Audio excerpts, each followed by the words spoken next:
Welcome to Myanmar Musings, a podcast of the Myanmar Research Centre at the Australian National University, Canberra. I'm Luke Corbin. Today is the 12th of August 2021, and we're bringing you another live recorded seminar from the Myanmar Update, held at the Australian National University just last month. Today's episode is titled Vanishing Network, the USDP's position in Myanmar's democratic consolidation from 2015 to 2020, and it's presented by Constant Courtin from the University of British Columbia in Canada. Constant is introduced and has his Q&A session convened by Sverre Molland, who is an anthropologist at ANU. We hope you enjoy this, the penultimate episode in the series of podcasts that came out of the Myanmar Update Conference. Handing over now to Sverre. A warm welcome back to panel 3. My name is Sverre Molland. I'm one of the anthropologists here at the ANU. We will now move on to our second speaker in this panel, Constant Courtin from University of British Columbia, who will be presenting a paper on the USDP's position in Myanmar's democratic consolidation from 2015 to 2020. The floor is yours. Okay, so first of all, I would thank you so much for the conference and for the panelists who just passed. So I'm presenting what I'm presenting. It's a work in progress, really much. That basically I'm working on it since a couple of months, since I was waiting for the 2020 detailed election result, which never came in at the end, before trying to further my thought. But anyway, I thought it was quite interesting to share some initial findings. I would like to start first with some theoretical elements whereby if we're in the position of an authoritarian regime, authoritarian leaders, and our objective through a democratic transition is to secure power, there is basically two broad categories of tool we can use. The first one being a despotic power, right, which is basically exactly what the Tatmadaw has done with the 2008 constitution, and it's basically you rig the institution in your favor. In the case of the Tatmadaw, they did guarantee that they would control any major evolution of the institution through the 2008 constitution. And we could say somehow that they were quite successful in so doing. The second broad categories they can use is to basically influence the administration, so using the infrastructural power to protect their benefits. You can use the current administration for economic purposes, which I would claim but not develop, that was somehow relatively successful, with all this idea of crony capitalism highly attached to the Tatmadaw interest. But then you can use administration in order to favor your candidates during election, for example. So you use an infrastructure for political purpose in that sense. My argumentation here would be that the Tatmadaw and the USDP have been quite, they have failed in doing so, and the proof I will show you is the idea that state capacity is positively correlated with victory of NLD, but negatively correlated with victory of USDP. To get back on more concrete elements, how do we make sense of the NLD victories, mainly in Shan State, but basically in the peripheral areas, if we consider that popularity was a deciding factor in the election result, right? We could say there is a strong discrepancy, right? Meaning where the USDP won our ethnic minorities area, there is a strong or stronger than in the plain religious minorities. That's a place affected by conflicts often. These places are poor relative to other places. And often they are more likely to be in favor of more autonomy, more decentralization. Sorry. While the USDP actually represents the contrary, right? It's seen as a more pro-Burma party, it's seen as more pro-Buddhist. It's a direct representative of the military. So the key question in both 2015 and in 2020, this happened, right? So the puzzle is quite full. We can get back to the literature and check what people had said, in other contexts, in other setting, about like authoritarian regime, authoritarian-led democratization, how they might use elections to either legitimize their rule, which is what Shedler advanced. We have also the idea developed by Slater and Wong, which is like authoritarian regime would democratize if they're confident enough they can win, which we can argue was somehow the case of Myanmar. We'll come back to a conclusion briefly on that. But then there's also the idea of using election to co-opt elite, etc. What I found more interesting and gave me the idea of investigating state capacity, it's a paper actually from Van Aan and Sein, who argue through a cross-national survey that authoritarian regime with high capacity often experience less democratic turnover than regime with low state capacity. And the main explanation the author bring in is the idea that where the capacity of the state is high, then the authoritarian regime can manipulate, rig the election in its favor, which is quite kind of intuitive. The big problem is that they do their research on a cross-national, which is not a problem per se, at the cross-national level. So the question is, does this dynamic play and can help us explain subnational variation in Myanmar? What I would argue is that definitely state capacity do play a role in Myanmar, but a role that is reversed compared to what Van Aan and Sein seem to advance, which is not a contradiction. It just shows that in places such as Myanmar, which is actually on the low side of the spectrum of state capacity, the internal dynamics might be different. So here I define really broadly state capacity as the capacity of the state to levy taxes, to control its population, and to implement policies. There is actually a really good indicator we can use that is an age-jipping index. So in my case, I use a Whipple index. You can check for further detail. Li and Zhang, who initiated Melissa Lee, actually is, to my knowledge, the first one to have used this index. She's a Mayer index, which is slightly different, but provide more or less the same idea. And basically, it shows us the discrepancy of age reporting, right? And that's a proxy for legibility of the state, meaning the state is, if the state is not able to know exactly the age of its population, then there is less chance for it to be legible, right? For the to have like a strong legibility capacity. And in both 2015 and 2020 election, there is a strong positive correlation between the victory of NLD and the state capacity. So the further we go on the right, the higher the state capacity, the more NLD probability of victory is the higher the probability of victory, and reverse for USDP. So that's per se a very interesting finding. That I spent my time since then trying to move my head around. There is my own explanation, which I will present after the slide, actually has been inspired by these two papers who worked on different contexts, but once again, they do more like a cross-national survey, a cross-national research rather. There is Fortin Ribéger by one side, who work on former European communist regimes. And basically she found that where state capacity is low, then the former communist parties or their allies basically were more likely, had a higher vote share, right? And she explained it in two interesting ways, which is where state capacity is low, it's more difficult to have an autonomous civil society, and the political parties are more constrained. And relatedly, what we have is like where state capacity is low, the elite has a bigger capacity to actually take over the state at the local level, so the administration, to influence like for electoral advantage, basically. Slightly differently, there is Bustikova and Kordunouchi, who they do not look necessarily as a DV, the electoral success or the probability of victories of party, but rather they investigate the origin of clientelistic exchange. And what they found is that basically where the capacity of the state is low, has been historically low, a population is less likely to trust the institution. And as a result, they would rely on patron-client network.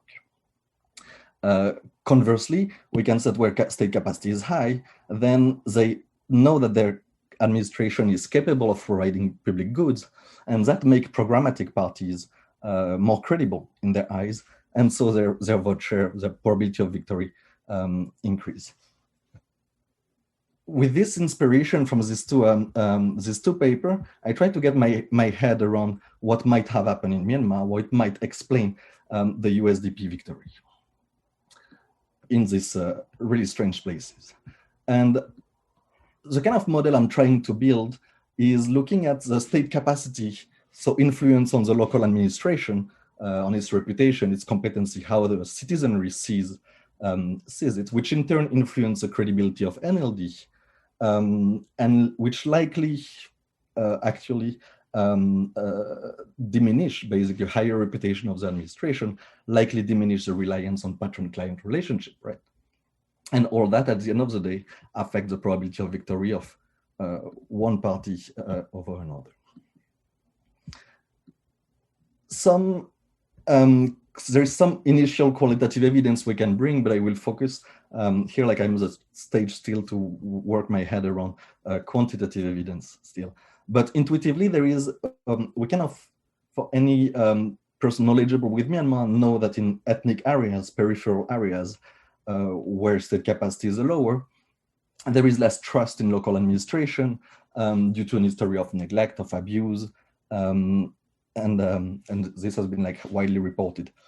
More broadly, there is this big debate between federalism and Burma state building initiatives. If we look at the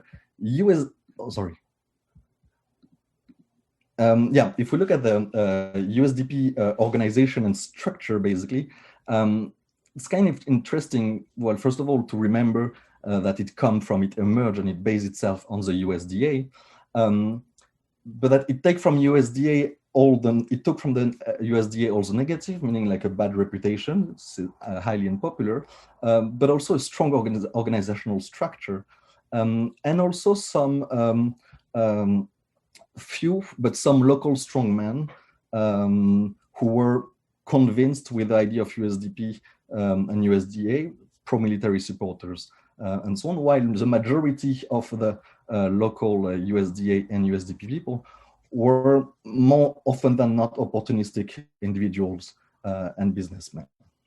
If we contrast that with the NLD, we have a party that re-emerged from its ashes and that had like very few years to re-establish a strong institutional capacity, and with it a strong network, right? While it's highly popular, that does not make a network necessarily efficient. And especially there is the idea with NLD that they privileged candidates that were more likely to follow the party policies than candidates that were necessarily influential. So the whole strategy was to rely on Aung San Suu Kyi as a model figure, a highly popular one. So this evidence tend to hint at the USDP relying more likely on past existing network, and the NLD were relying on Aung San Suu Kyi, but then on having like party policies in itself. If we look at quantitatively and looking only at 2015 election rather than 2020, for which there is like many data, especially in Shan State, on the vote share we don't have yet, and that I doubt we will have. What we see that there is a strong positive correlation, basically, between the state capacity and the vote share for NLD. So as the township state capacity was higher, the vote share for NLD increased a lot, keeping lots of other variable constant, as in the multinomial model I highlighted above. But then, kind of as a side note, it's interesting to see that advanced vote was negatively correlated. So the more advanced votes there were, the less the vote share for NLD was high, and reverse for the USDP, which echoes I think a Frontier article that was published not too long ago. And then if we look at the per capita CDF, which is this constituency development fund, which is roughly 100,000 USD given to every single Puto-Luto candidate. Parenthesis, not precise, I looked at only Puto-Luto so far. And yeah, so like independently from the population size, every elected official has 100,000 USD to spend on development projects, etc. And what we find is that the higher was this per capita constituency development fund, the less likely people were to vote for USDP, and reverse for the USDP, suggesting that in some places, which coincide with the places where state capacity is low, the USDP did use the state infrastructure for its gain through the CDF. To conclude, just a few quick points actually on, sorry, I can't see the chat. Yeah, okay. A few elements on the next step of this research that might uncover much more like what's the exact relationship between state capacity and probability of victory and so on. It would be super interesting to look at in Shan states, or like to look back at who in Shan State in the USDP party won the election. I think that's something we might not have looked at enough somehow, of like exactly how USDP was functioning, on which kind of personality it was relying. And so that might be interesting to delve a bit deeper and see if the USDP candidates who won in 2015, if they were more inserted into network, if they were like basically patron, local patron, and if so, were there more patron in these places than there were in places where they lost? Of course, how the population perceives them as candidate, but also perceive the NLD, because all this argument is based also on the idea of the NLD being seen as credible by voters where state capacity is high, but conversely as non-credible in its promises where state capacity is low. And so, of course, you have to look at different townships. Another element that might be super interesting, it's this, given that at the township level, there is a strong role given to the GAD, which was until 2000, starting 2019, was starting to be transferred to the civilian. Exploring further what is the real connection between the USDP and the Tatmadaw. In a sense of like, do the Tatmadaw allow USDP candidates and to what extent to use state resources? How did they do so? Or like if they did not, which would be somehow my case, why did they not let USDP use these resources? And then it would be interesting to see, and that's a further element, of course, to check if this relationship between state capacity and probability of victory of pro-democracy movement versus representative of the past, basically parties, would be interesting to see if that plays, for example, in Indonesia, which until 2019, 2020, were displaying somehow a similar context of democratic transition from a past military regime toward a democracy. So my concluding point actually on this few elements is that if we think that the Tatmadaw and the ally of the Tatmadaw, the USDP mainly, wanted to keep a grip on power, which the 2008 constitution framework suggests, then they were successful, of course, in controlling the institutions themselves, or like making sure that they will not change in a way they don't want, through this 25% parliamentarian, 3 ministers, etc., etc. But basically, my take would be that they kind of failed to take the state administratively speaking, so to ensure that the state were in their hand. And it's a failure that it's either an overestimation of the capacity, which is an argument really often made and which is highly, I believe, highly relevant. And like we can say with the past history of USDA, of how all that plays to make the leader believe that the USDA was more popular than it actually was in reality. But it can simply be a lack of capacity, right? They did not have the capacity enough to take over the administration, to make sure that the administration was playing in their favor. And this idea of accumulation of bad decision as well might play, especially when we look at the incumbent, right? So they decided, compare from 2010 in 2015, half the candidates were incumbent only, or something around that line. And in 2020, even less, of course, even less people, but no big personality were rising. On this concluding note, thank you so much, and I'm definitely waiting for further question and thoughts you might have, or even contradicting elements or evidence you might have that might even make this potential causal mechanism more complex than it is. Thank you so much. Thank you so much, Constant, for a very stimulating paper. We have another question online. And do you have reflections on how the USDP as a party has sought to capitalize or otherwise on the coup, or the reactions of USDP leadership to the coup generally? That's a tough question, and like the short answer would be definitely not. Even though I think it's an area where we should further. Well, at least I would be super interested into looking at how the USDP leaders, especially the Thein Sein clan, somehow the group surrounded Thein Sein, Aung Min, and the people who led the transition first in 2010, how they reacted. I think would be super interesting to analyze, like what was the reaction, and to see whether or not maybe they had through their network the power to do something, which, given the outcome, seems unlikely they had. But no, I would definitely not accept from this suggestion and thought. I would not have a clear answer to that question. Yes, thank you so much for that. Now we have a question from the room. So, Jonathan, would you like to come on so online attendees can hear the question? Yes, thanks. Thank you. The question is for Constant. So apologies for giving a second question for him directly, but it's with respect to the definition of capacity.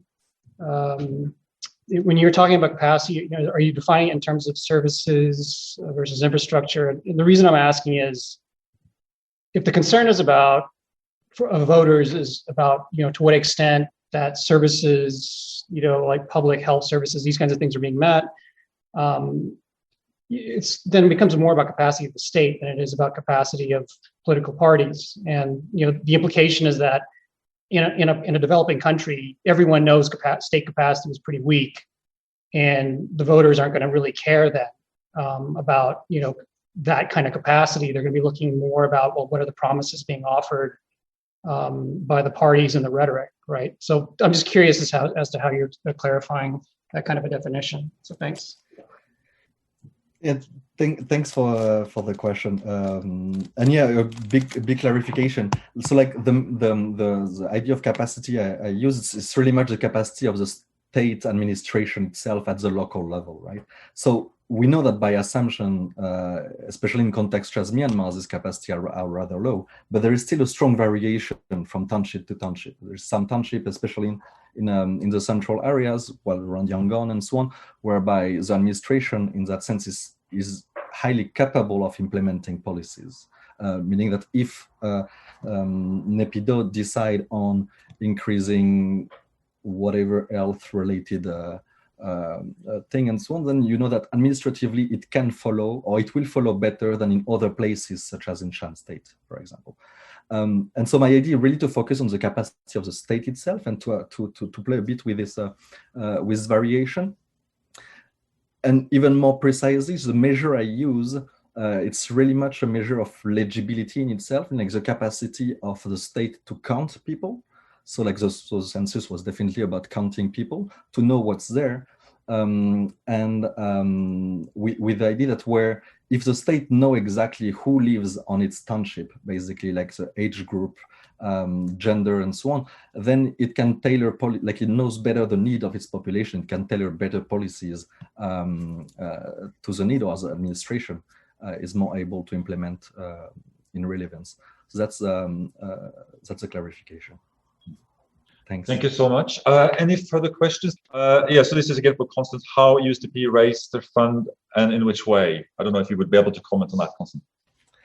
So I don't know exactly how I know there's some I think maybe Michael or Jill might know a bit more if you know how the USC works and their capacity to actually follow up on their on the policy. But I think there is a quota of spending, that's for sure.